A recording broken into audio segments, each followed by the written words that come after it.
Hello everyone and welcome back to Foot Forecast, and today's we'll be going through how I can fix some different Premier League clubs. Now I'm not going to go through every Premier League club because I think some clubs right now definitely don't need fixing. And I'm going to start with a club that definitely needs a fix, and that is Manchester United. And they're in a difficult situation right now because they've just appointed Michael Carrick as interim manager. So for me, I sort of look at this and say, should they be doing business in January and going forward? And I'm not sure if Manchester United should be doing this because they've got a new manager coming in who may not want the players that you would potentially buy in January, maybe better holding on to the funds and the money. But I also think this is exactly what Sir Jim Ratcliffe and Manchester United and Wilcox wanted to do by sacking Amram. They basically said to Amram, we're giving you no transfer budget, and then now they're bringing a manager on an interim basis, which allows them not to spend any money. So I think that has been done on purpose, and I can't see them spending anything in January. If they spend something in January, the position they have to buy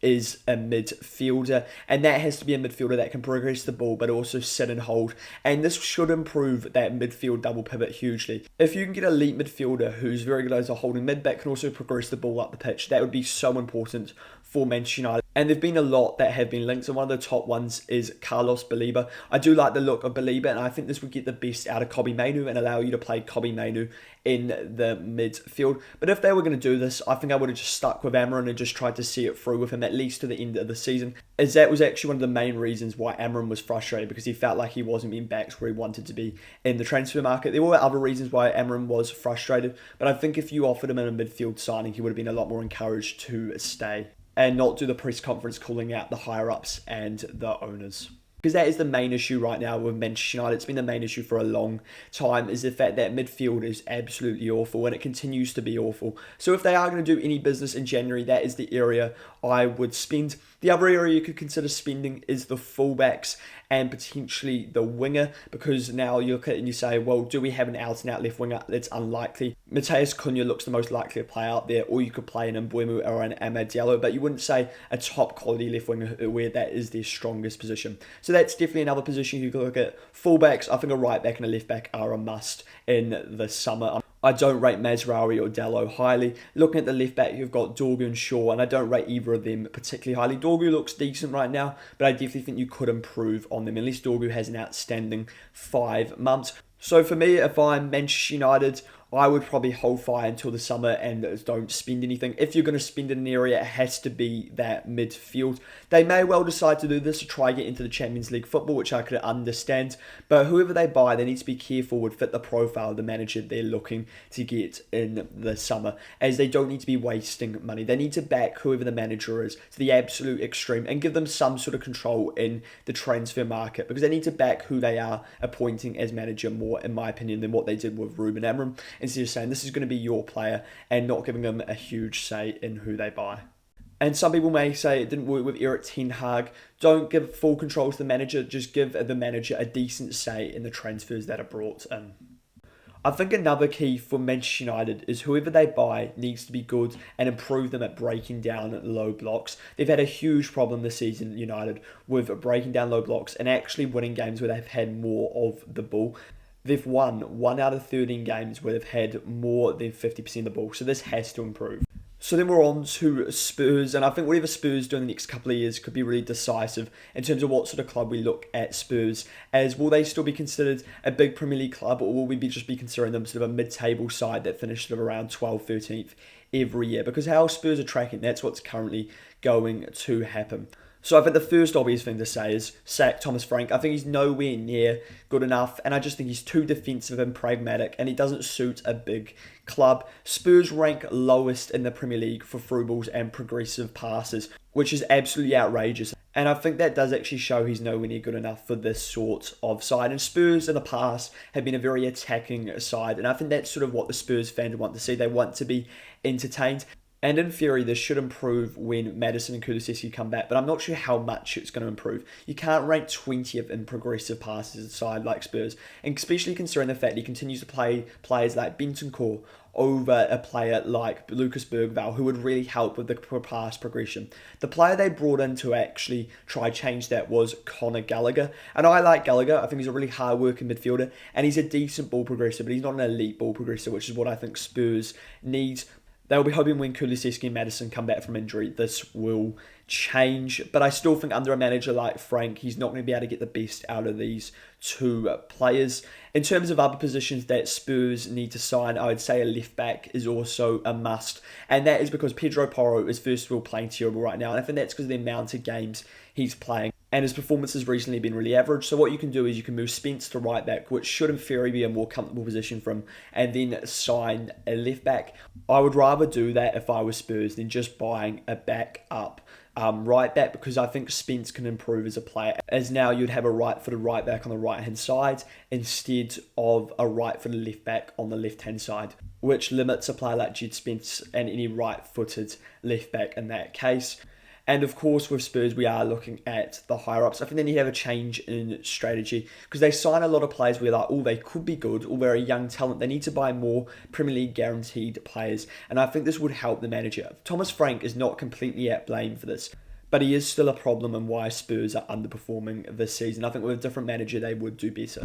So then we're on to Chelsea, and Chelsea have hired Liam Rosenior as manager, which first of all I think is a very confusing appointment. He looked alright in his first couple of games, but I just think he's going to lack the experience to be at a club like Chelsea. And I think the only place to start with a club like Chelsea is, of course, the higher-ups, the owners. They're just not good enough, and I completely agree with the protest by the Chelsea fans against Clear Lake, because I actually don't think their goal is to be the most successful football club in the world. And if it is, well, their strategy is absolutely horrendous. You can't just sign young players and hope they'll turn out to be good players. You need to sign experience. I think personally what they're trying to do is sign young players and then trying to sell those players for a profit. They're treating it like a business. And with a club like Chelsea, you simply cannot afford to do this. If you want to do this strategy, then go to a club like Brentford where they will allow it and where it's been effective. That's the sort of club where you try to implement this sort of strategy. And what I think Chelsea actually need is actually experience to improve the side. They need proven winners. They need players that will come in and instantly affect the side and be good players. And in terms of players that fit this criteria, well, there is a centre-half that would actually fit this criteria, and it is Mark Gahey. They could sign Mark Gahey for £35 million, it looks like, this January, because Palace are willing to let him go. And then if they wanted to, they could then sell him on for £60 million, because that seems to be the approach. That would be a great signing for them to make this January, and it would still fit in line with the club's sort of policy of making a profit, because you've bought him for so much cheaper than his actual value. In terms of other positions Chelsea need, I think they're potentially going to need another midfielder, sort of a deeper midfielder, because I think Enzo Fernandez's best position is in the 10. And I don't think you can rely on Andre Santos right now. So I think what Chelsea need to go do is go and buy another midfielder to sit next to Caicedo, like a progressive midfielder, like an Elliot Anderson, that sort of player. In terms of other positions Chelsea can need, well, I think they still need a left winger. They spent £100 million on Garnacho and Gittins, but neither of them are actually good enough. And this comes back to my whole problem with Chelsea's strategy. Why not spend £100 million on a world-class winger where it's more guaranteed to turn out to be a good player? That's what Chelsea need to do this summer, but they failed to do this because they stuck by their strategy of trying to make profits on players. In terms of other positions Chelsea may need, I could see Chelsea needing a striker. João Pedro's good, but I wonder if Liam Rosenior may decide to use him in the 10 instead of up front. And Liam Delap's a promising young player, but I don't know if he's good enough to lead the line for Chelsea if he wants to use João Pedro in the 10. So having a different option up front is what Chelsea need. A more Liam Delap type, but someone that's a bit more experienced. It's unlikely they're going to do this though, because Chelsea just don't sign experienced players. And the overall problem with Chelsea right now is the owners and the approach of making profit. Because at a club like Chelsea, it's just not going to work. This model will not succeed in terms of footballing success. It may succeed in their mind because they may make profit and sell on the club for more, which I think is what their overall goal is at Chelsea. So this brings me on to the next club, and I think the only place really to start with Liverpool is Arne Slot and his future at Liverpool. For me, what I'd do with Arne Slot as a Liverpool fan, I would keep him till the end of the season, because right now I don't think there's a manager you can go in and get and say he's definitely better than Slot, apart from someone like a Jurgen Klopp, which I think would be unlikely he comes in for the rest of the season. And if they decide to sack Slot, I'm absolutely fine with that. And then you go appoint a Luis Enrique or a top manager in the summer, because it looks like there's going to be a lot more managers available in the summer than right now. So I feel like that's what they should do, because there's also a chance that Slot turns it around with Liverpool, because he proved last season he is actually a good manager. You don't fluke winning a Premier League last season. He actually improved us than we were under Klopp for the last season. I absolutely loved Jurgen Klopp as a manager, but for that one season, Slot did make us a better side. So I still want to give him that time until the end of the season to turn us around, because I actually don't think there's a better alternative candidate right now. In terms of the signings we need, well, we 100% need a centre-half. I think that's really clear. We've only got 3 centre-halves fit at the club right now. That is Kanate and Van Dijk. And the other centre-half we have at the club is Joe Gomez, who is completely injury-prone, so he's not an option at centre-half to play for Liverpool. So we 100% need to go and get a centre-half in January, in my opinion. Our fourth choice centre-half, Leone, is also currently out with an ACL injury isn't going to be fit till next season.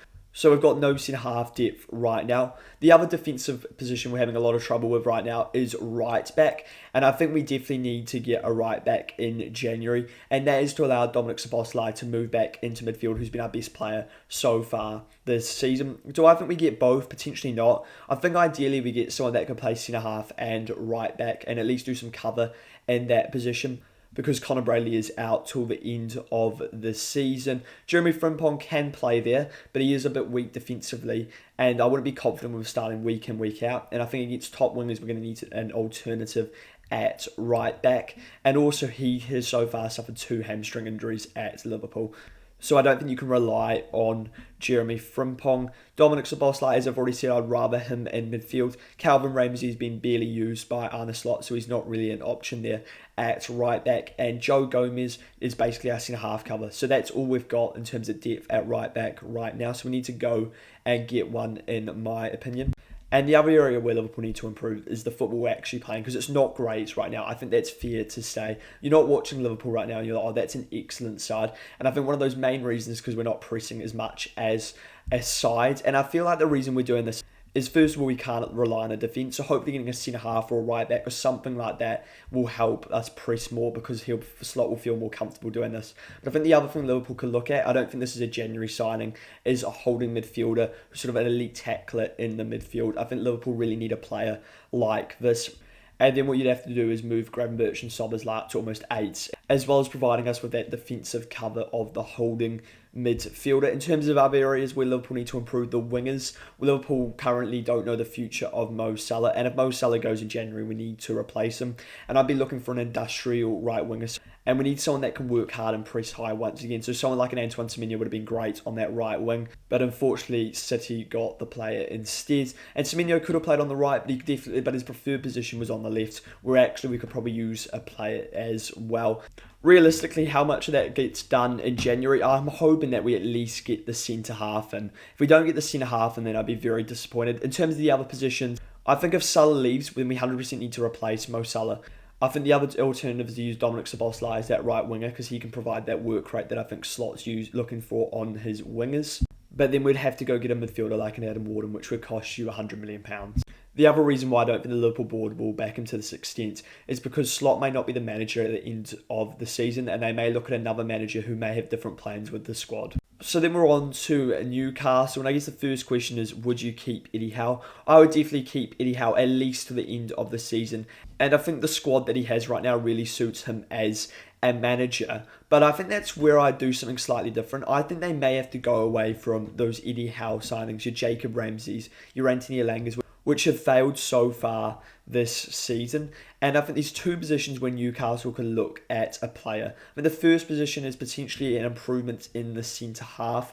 I really like Malichal. I think he's been excellent so far this season. Botman's very good, but he can't stay fit consistently. Dan Burn's really good, but he's starting to age. And then your other centre-half at Newcastle is Fabian Schär, who's also starting to age.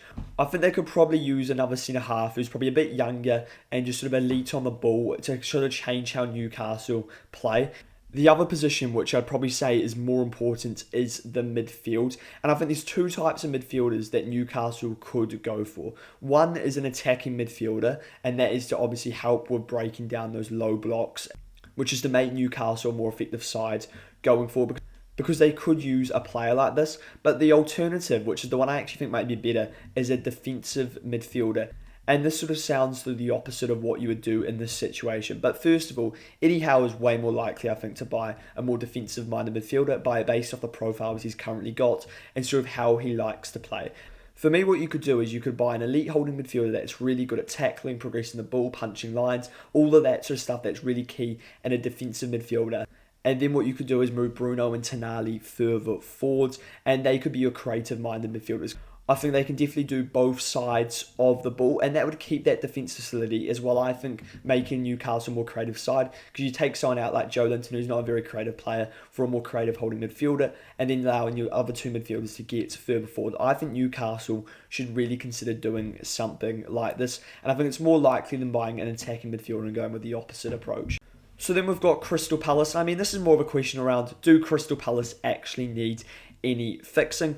I think the major problem for Crystal Palace is the squad depth, considering the fact they're in the Europa Conference League and the Premier League, and I think that's something that everyone sort of understands. And I think the difficulty that Palace are having right now with this situation is the fact that Oliver Glasner is very likely to leave Palace at the end of the season, and the owners probably don't want to spend a huge amount of money for a manager that's not going to be there next season. As my guess is, Oliver Glasner will move on to higher things next year. And I think there's a couple of positions where they absolutely need the depth. And the first one is the right wing back. They 100% need a right wing back cover. It's an absolute must. Munoz is currently injured, but even when he returns back to match fitness, I don't think you can really be relying on Nathaniel Klein, especially as a wing back. The wing backs are so important for Glasner's system in terms of getting up and down, and I don't think Klein can do that, especially at his age. So that's an absolute must. They have to go get the right wing back. I think Palace are a bit tentative or a bit nervous about doing this because maybe the manager they want to bring in next season wouldn't play a 5 at the back, so they're worried that that wouldn't really suit the system going forward. I wonder if that is why. In terms of the other position, I think Crystal Palace really need a centre-half. It doesn't matter if Mark Gahey is going to leave, they need a centre-half either way, because they've currently only got 4 centre-halves that are match fit at the club. Chatty Riyad is coming back from a cruise ship at some point to make it to 5 centre-halves. And I don't actually think the 5 centre-halves they have at the club are enough quality. I think Chris Richards, Lacroix and Mark Gahey are absolutely excellent. But the centre-half depth there isn't good enough to sort of the quality of the first team. And if you're in multiple competitions, you need players of higher quality than this. And I 100% think they need the centre-half. Now, once again, the problem is, if a manager next season wants to play a 4 at the back, well, then you don't need 5, 6 centre-halves. That's the only reason why they need 5, 6 centre-halves is because they're currently playing a 5 at the back. So this is the problem that I think the Crystal Palace board and owners are currently having. Nathaniel Klein could also do a job there, but as I said right now, he's right wing back cover because Munoz is injured and he's actually the starting wing back when he is fit. So this is the problems that the Crystal Palace board are currently having. I think you can actually buy at least one because you can assume Mark Gahey's leaving at the end of the season. It won't matter sort of how high Palace finish up the table. It seems he's going to go no matter what. So you can buy a centre-half, and by the next season, well, Mark Gahey's not at the club, so now you've got the same amount of centre-halves that you started this season with. So you've still probably got an extra centre-half that you need. Maybe you can sell one of them if you're planning on playing a 4 at the back. But I would, if I was Crystal Palace, based off the squad they currently have, I'd be very tempted to stay with the 5 at the back. So for me, I think they've got to buy at least one centre-half as well as a right wing-back. And they've just got to keep backing Glasner despite him leaving. And the other thing to consider, if Palace win the Europa Conference League, they go into the Europa League. And that would be worth it based off the money you make back from that Europa League the following season. And there's actually a chance you could potentially win that Europa League next year and get into the Champions League. If you look at it like that, then it's an absolute no-brainer to go by the right wing-back and the centre-half. The other position could be the central midfield in terms of so those defensive midfielders. Wharton and Hughes are currently the only two fit at the club. Decore is set to come back after a knee injury in late January, but we haven't seen Chicken Decore in so long and he's so injury prone, so you can't really rely on him. Daichi Kamada's coming back in late February, and Lerma should be back soon after a concussion. So Lerma will be back soon, but you still only left yourself with 3 midfielders. I would be surprised if Palace buy a midfielder, but I'd say they probably do actually need one for the rest of the season. As I was saying, I think it's worth it to try get yourselves into the Europa League for the next season, because I think they're the strongest side in that Europa League. So just before I end with the 3 sides at the bottom of the league, I would just quickly like to talk about Arsenal and Manchester City. There's nothing really to fix with these 2 sides. What I wanted to talk about is what they could do to give themselves a higher chance of winning the league title. With City, it's pretty obvious. They 100% need at least one centre-half in January. because they've currently got three centre-halves out injury, including Joska Vardiel, Ruben Diaz and John Stones. For Arsenal, I think Arsenal could use two attacking positions potentially. The first one is 100% a left winger. They could definitely improve on Martinelli and Trossard. Trossard's been really good this season, but I prefer him as a bench option, and I think they could go get an elite left winger. They'd probably have to drop 80 to 100 million pounds, but that could be worth it. That could win the Premier League plus a Champions League. We saw what PSG did last year buying someone like a Kvaratskhelia. That's what Arsenal should look at doing, that sort of transformative signing for the rest of the season. And either way, they're probably going to have to do that in the summer, because that's probably the position where Arteta will want to strengthen. The other option I still think is a striker. I definitely think Arsenal could get a different sort of number 9. I don't think Gyökeres suits the system at all, and I actually don't think he's good enough. In terms of the striker profile, for me, the main profile they should be looking at is a striker that's really good at linking up play, can drop in and sort of be a false 9. I don't think they actually need a number 9 with the system they sort of play. And I think the proof is in the pudding, the fact that Arteta does better without strikers that aren't actually strikers. Mikel Merino, Kai Havertz, Gabriel Jesus have all done well as a number 9 in the Arsenal system. The key one I look at is Jesus. That 22-23 season, I think that's the best season Arsenal had going forward. If you combine a season like that, plus all the set pieces that they get now, then they would be an unstoppable side. And I think they should really look for a profile like a Jesus. You can't rely on a player like Jesus anymore because of him being injury prone, but I think a player like that would be absolutely excellent. Basically what Liverpool had with someone like a Firmino, and I think that would get the best out of the wingers. So if you could buy a winger plus a striker, that would be ideal, but for me, I'd be saving that till the summer. I doubt the fact they'll do a striker even in the summer, but I definitely think a left winger is definitely possible in January for Arsenal to go get.